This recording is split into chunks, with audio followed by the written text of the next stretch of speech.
नमस्कार दोस्तों, हम सभी जानते हैं कि भाग्य का लिखा कभी नहीं मिटता। आज इसी विषय पर एक अद्भुत कहानी सुनाने जा रहा हूँ। यह एक पंडित और यमदूत की कहानी है। दोस्तों, कहानी को ध्यान पूर्वक सुनिएगा। बहुत ही अच्छी कहानी है। आपके मन की सभी शंकाएं दूर हो जाएंगी। इससे पहले कि आप कहानी में को जाएं, हमारे चैनल को सब्सक्राइब कर लें। दोस्तों, एक समय की बात है। किसी गांव में एक बहुत ही ज्ञानी पंडित रहता था। एक दिन वह अपने बचपन के मित्र से मिलने के लिए दूसरे गांव जा रहा था।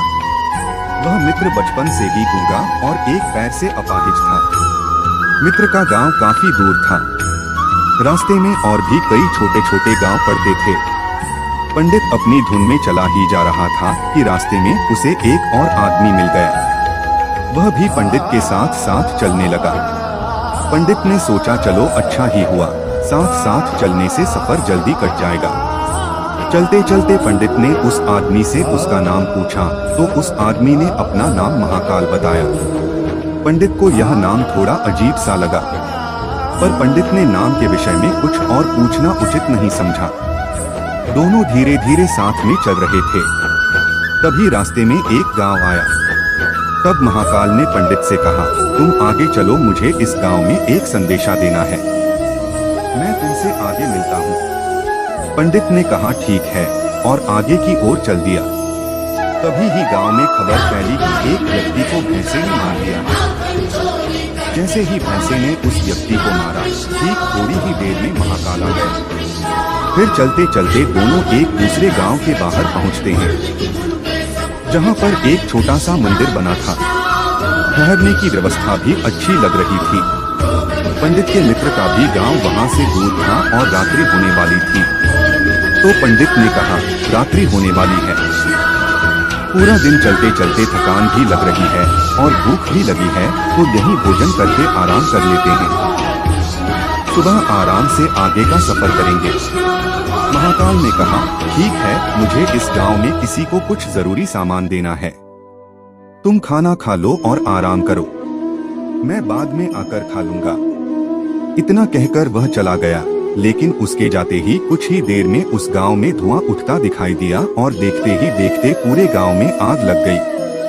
पंडित ने आश्चर्य से सोचा, यह महाकाल जहां भी जाता है वहां किसी न किसी तरह की हानि जरूर हो जाती है, कुछ तो गड़बड़ है। लेकिन पंडित ने रात्रि में महाकाल से इस बात का कोई जिक्र नहीं किया। सुबह दोनों ने फिर अपने गंतव्य की ओर चलना प्रारंभ कर दिया।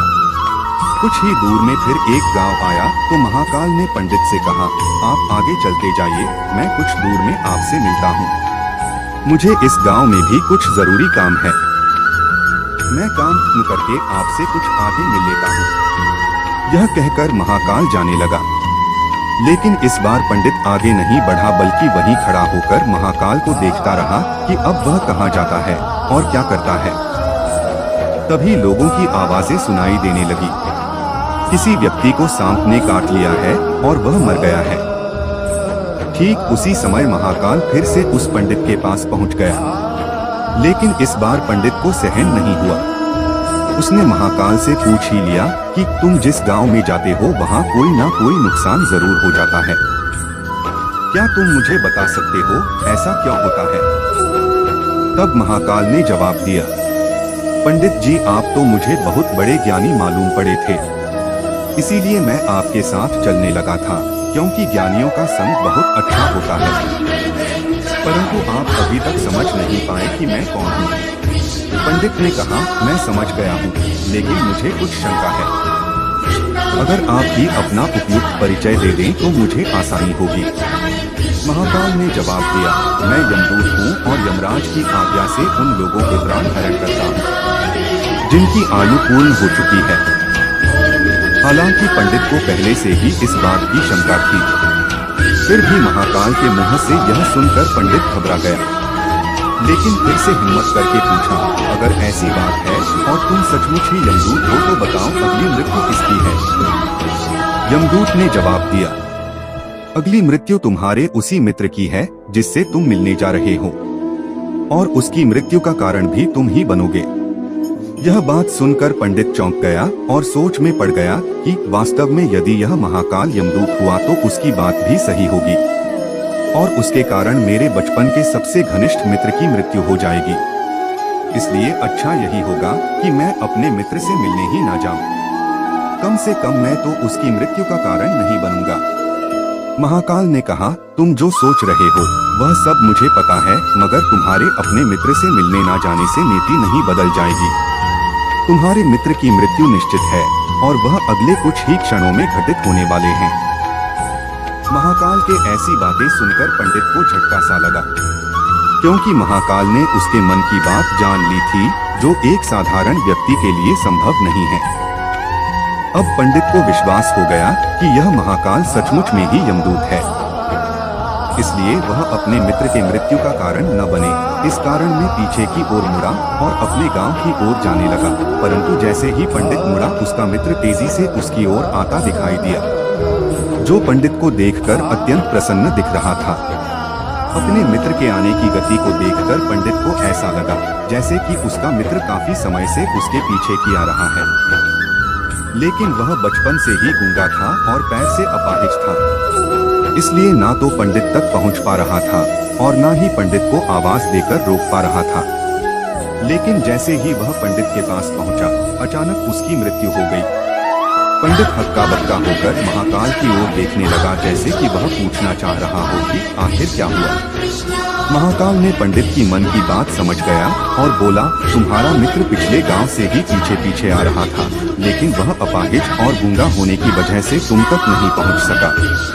उसने अपनी संपूर्ण ताकत लगाकर तुम तक पहुंचने की कोशिश की, लेकिन बुढ़ापे में बचपन जैसी ताकत नहीं होती, इसलिए हृदयाघात के कारण तुम्हारे मित्र की मृत्यु हो गई। क्योंकि तुमसे मिलने के लिए वह अपनी सीमाओं को लांघते हुए तुमसे मिलने के लिए पीछे पीछे भाग रहा था, इसलिए अपने मित्र की मृत्यु का कारण तुम ही बने हो। अब पंडित को विश्वास हो चुका था कि सचमुच में महाकाल एक यमदूत है और उसका कार्य जीवों के प्राण करना है। पंडित एक ज्ञानी व्यक्ति था, इसलिए यह भी जानता था कि मृत्यु पर किसी का बस नहीं चलता। सभी जीवों को एक न एक दिन तो मरना ही है। यही सोचकर उसने अपने आप को संभाल लिया। लेकिन अचानक पंडित के मन में अपने मृत्यु के बारे में जानने की इच्छा हुई, इसलिए उसने महाकाल से कहा, जब मृत्यु मेरे मित्र की होनी थी तो तुम शुरू से ही मेरे साथ क्यों चल रहे थे? महाकाल ने जवाब दिया, मैं तो सभी के साथ चलता हूँ और हर क्षण चलता रहता हूँ, किंतु लोग पहचान नहीं पाते, क्योंकि लोगों के पास अपनी समस्याओं के अलावा किसी और व्यक्ति, वस्तु या घटना के संदर्भ में सोचने व उसे देखने समझने का समय ही नहीं होता है। तो पंडित ने कहा, क्या तुम बता सकते हो मेरी मृत्यु कब और कैसे होगी? तो महाकाल ने कहा कि किसी सामान्य जीव को यह जानना उपयुक्त नहीं है, क्योंकि कोई भी जीव अपनी मृत्यु के बारे में जानकर दुखी ही होता है। लेकिन तुम ज्ञानी व्यक्ति प्रतीत होते हो। तुमने अपने मित्र की मृत्यु को जितनी आसानी से सहन कर लिया है, उसे देखकर लगता है कि तुम अपनी मृत्यु के बारे में जानकर भी दुखी नहीं होगे।